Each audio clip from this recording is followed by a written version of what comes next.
Scott Disick's got a sweet tooth. Last night the reality star caught up with the news at the grand opening of the sugar factory in Bellevue, Washington.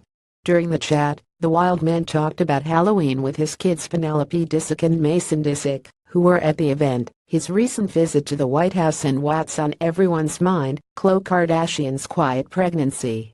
Earlier in the week, the Lord Disick, who just got back from a whirlwind and filled trip to Mexico with 19-year-old Sofia Richie, caused quite a hubbub when he posted a photo in front of the White House and joked that it would be his house in 2020.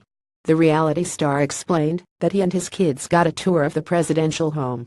He explained, "We ran through the place." As for what the tiny tots thought of the commander-in-chief's humble abode, he exclaimed, "They thought it was amazing. I went as a kid, and I still have those memories of seeing the White House, and we were able to get a lot of information and take the kids through, and they kind of got to feel a little bit of a couple hundred years of history within a place that's running the entire country.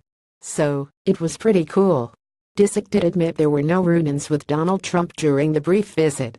As for the family's Halloween plans, he said he has a very specific Halloween costume in mind. "I asked Mason what he wanted to be, and he only wants to dress up as rappers."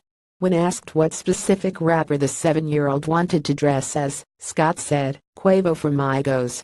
Scott also admitted that the little one wasn't all about dressing as his uncle Kanye West, because we see him every day, and, while he didn't open up about his controversial romance with Sofia, he did talk about Khloe. When asked about giving her advice about raising a kid, he said that he almost didn't have to because the family is so close both emotionally and physically. "Well, if she ever asks him, sure I would try.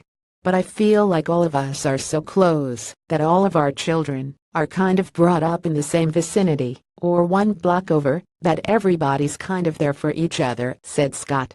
"I don't really need to give advice per se because we are right there.